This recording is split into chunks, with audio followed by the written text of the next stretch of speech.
BRAE Fisher from Dear Seattle. Welcome to Australian Musician. Thank you very much for having me. You guys have got your third album called Toy coming out on January 17. Before we talk about that, I hmm wanted to go way back. Going back to the start, what were the goals for the band? From the get-go, as in from when we first started as a band, Yeah. honestly, and this is probably hilarious to say, but when we first started as a band, we kind of just wanted to play this club show night that our friend was booking in Sydney called Wasted Years because we saw a bunch of our friends doing it, and they used to get a thing called a rider. Uh, and so we were like, well, we're going every week anyway. We may as well just start a band and start playing songs so that we can not spend as much money on drinks while we're there. So that was kind of why it first started.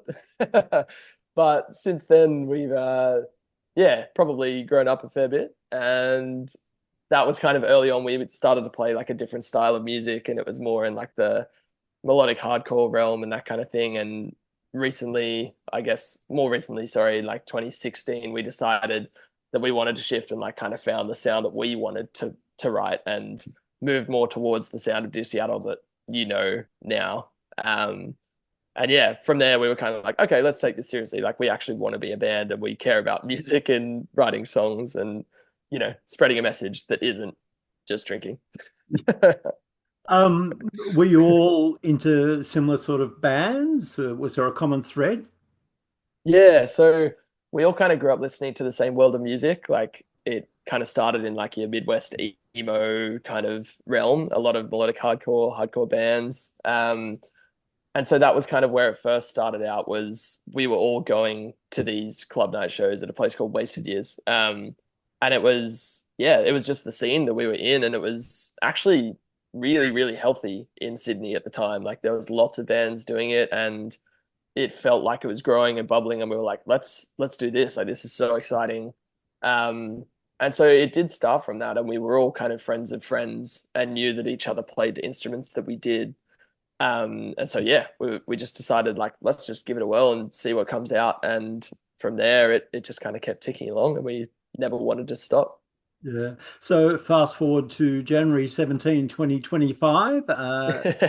Toy is coming out, your third album. What, hmm before you started the album, was there a discussion about the kind of album you wanted to make, or was it more just a matter of dealing with a new bunch of songs? No, definitely. It was kind of a fork in the road, to be honest. Like coming to our third record, I think, as an artist, you always kind of get a bit itchy feet, like wanting to try new things and move on to different sounds and stuff like that. And I feel like a lot of artists, when it comes to their third record, it is kind of where they start to veer in a different direction and they'll try something new and experiment with a different sonic palette in a way. And we were kind of toying with that and being like, do we try something completely different and push ourselves creatively in that direction, or do we double down and really try and do the thing that we have always done just the best we can possibly do it, and really try and just make the best Dear Seattle record that the people who already love us and appreciate our music will just be like, this is just like the highest level of Dear Seattle that I've come across. And we ended up deciding on that and being like, we've never really felt like a record has like entirely clocked what we want it to sound like. And, across the board, all the songs being as strong as each other and really just being one of those records that like people hold it and they go, this is the record. Like this is the one that is that band. And so yeah, that's kind of what we set out to achieve. We were just like, let's treat this almost a bit more professionally in a way and like be a bit more considered in what we're doing rather than jumping in. And I think in the past we've kind of like let the creativity kind of guide us and been a bit more like blasé with how we would approach the songwriting and our process in the studio. Like it was very much like feeling it out. Whereas maybe it's a bit of a case of getting older and being a bit more experienced in doing this kind of thing. But we wanted to go in and have a bit more of a plan and more of a focused direction of like how we wanted the record to turn out in the end and really keep working towards that and almost set that as the benchmark of being like, okay, if if we don't all feel like this is hitting that mark, it's not going on the record and it doesn't get the green light, and we leave it, we move on to another song, or we, adjust the production and move on. And yeah, honestly, listening back to it now, I'm so glad that we were that cutthroat with it, because I feel like it really has led to a record that from start to finish, like, for example, I had no preference of what single came out, to be honest. Like, it was probably the first time ever where I felt more comfortable just leaving it up to other people to be like, look, I'm happy with all of these songs, and I think they all have their purpose and reason for being on the record, as much claim to being a single as any other. So you guys pick it, I'm happy, and let's just go. So yeah, I think that's a bit of a testament to the process of, Yeah. how we approached this one. So where did you record it? And did you have a producer sort of steering the wheel? Yeah, so we actually went full circle. So the producer who did our self-titled EP, Fletcher Matthews, is one of our closest friends. He's been one of our best friends forever. And we actually came back to him for this record. And so it was actually a really nice moment in that sense too, because we had worked with a whole bunch of other producers over the last records, and he had worked with so many other bands over the last however many years, that when we came back together, there was just this, like, it was almost just, we were all putting all our cards on the table and being like, hey, here's what I've learned over the last, 8 years or something. Let's just like put all of this knowledge together and make the best record we possibly can. And so yeah, he was very collaborative in the process as well. Like, we felt super comfortable just having him be integrated across everything, like helping with songwriting, helping with the production, and making sure that, again, it's just another person who really wants this record to be the best record they've ever put out. And we're all fighting for the same thing. And it's great. Like, especially being comfortable enough, because we were best friends, well, are best friends. Having someone who genuinely cares about it for you personally as much as professionally, and is willing to do the extra yards and put in that extra time and that extra love that it really takes to make a record feel like it exceeds anything that a band's done in the past. Yeah. Well, what's the significance of the title, Toy?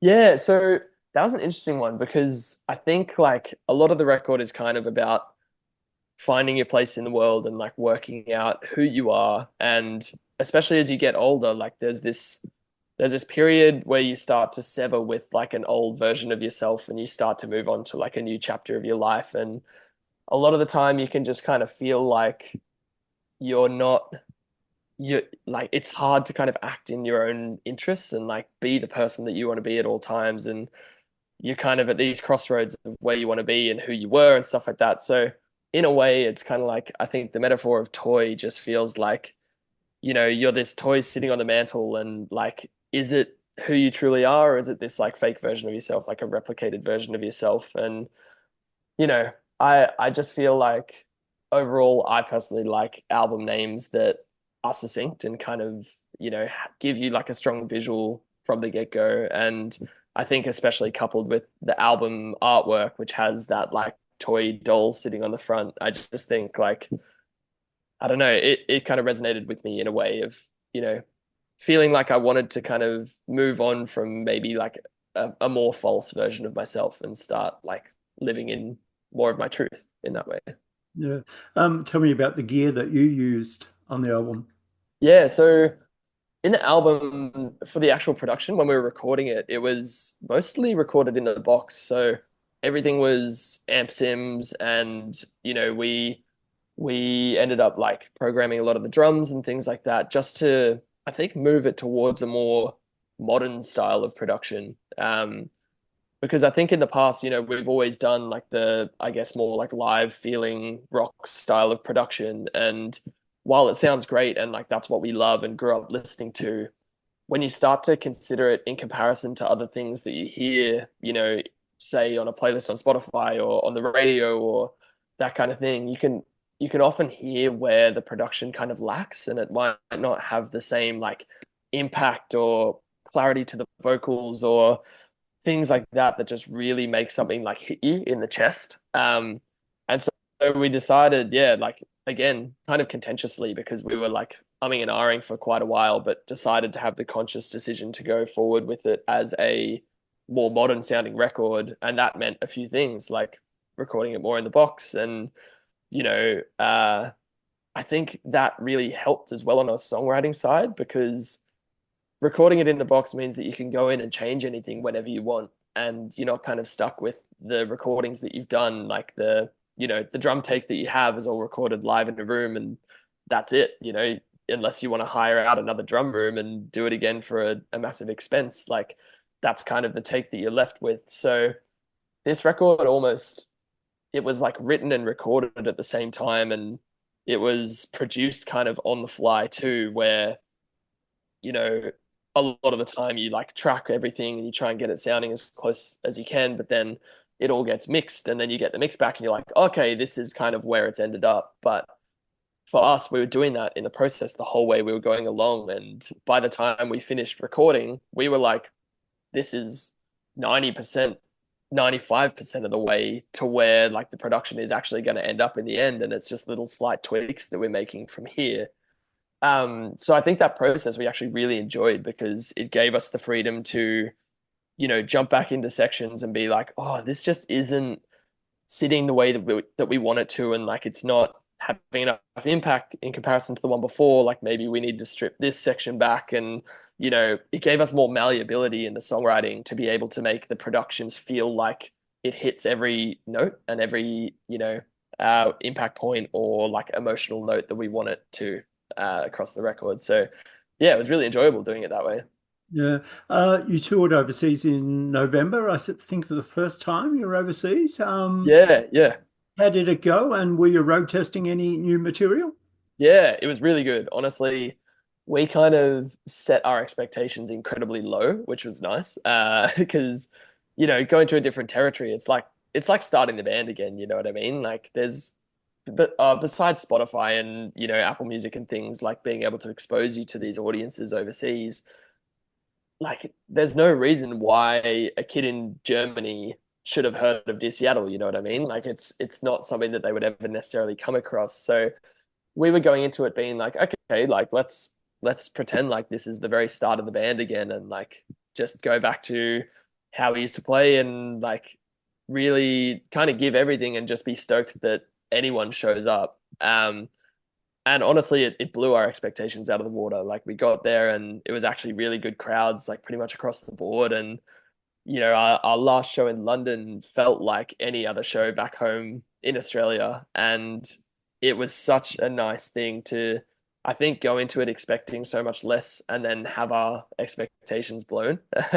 Because I think if it was the other way around, then, maybe you get into the defeatist mentality of being like, oh, like we spent all this money and, we were hoping that there'd be more people there. But, if you're showing up in a room in, a regional town in Germany and, you're a band from Australia, the fact that there's, maybe like 50 people in a room is incredible. Like it's ridiculous to think that there's even that. So yeah, it was really good. And we were road testing new material. And it was going really well, to be honest. Like we obviously were releasing quite a few singles like in the last few months in the lead up to the album. And we hadn't played a lot of them live in Australia yet. So it was a really good way to kind of get them road tested and like, work out any kinks with them as well. Because coming back, we've just started now our album launch party tour.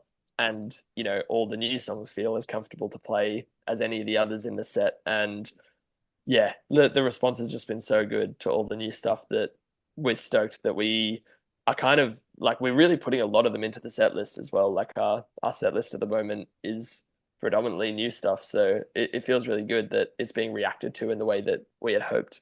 Yeah. Are there any tracks in particular that were going down well in Europe? Yeah, Evergreen was one that was definitely getting a good response, as well as Sungazer. I think maybe that's because they had been out for a little longer. As well as honestly, because I keep forgetting that Nothing's Stopping Me Now is actually on this record as well, because that was recorded so long ago. It was actually originally going to be on our last record, and then we ended up reworking it, and now it's on this one. But that's one that it feels like it's just been part of our set forever, and that always gets a good response from people in the crowd. So yeah. So having a new batch of songs to add to the set list, does that give the band a new shot of energy, after playing the same songs for so long?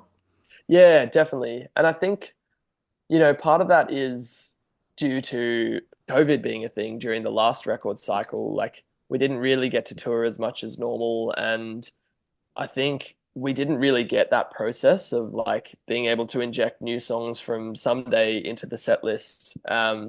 And so we never really felt that comfortable playing a lot of those songs. And like we still do play a few, but I think we kind of missed out on that opportunity to kind of get that album into the cycle. And so we had been playing songs from Don't Let Go for, that record came out in 2019, and a lot of our set was songs from Don't Let Go, and like it just felt like it had been that way forever. So now, having this record and all these songs that I think we kind of wrote with the intention of how they would translate live, it just kind of feels like such a nice new energy, and it feels like bigger and heavier, and that's all the kind of stuff we like playing live. Like we always tend to kind of gravitate towards the I guess maybe the heavier songs from our records when we play them live, just because it's so fun to play those songs live. So yeah, it's been a great energy in that sense. Yeah. So the album's out on the 17th of January. I think you play Wollongong that night, uh, Yep. the day of the launch, and you've got a couple more gigs. What happens for the rest of the year?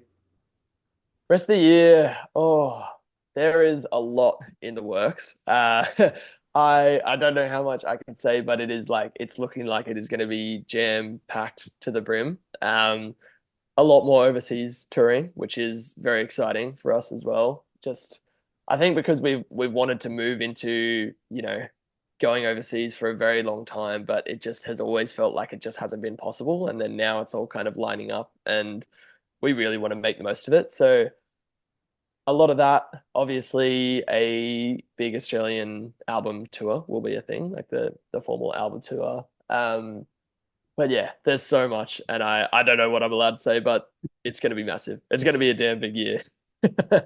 Well, Bray, it's been great to meet you and chat to you. The album's called Toy, out January 17, and all the best with it. Likewise, thank you so much.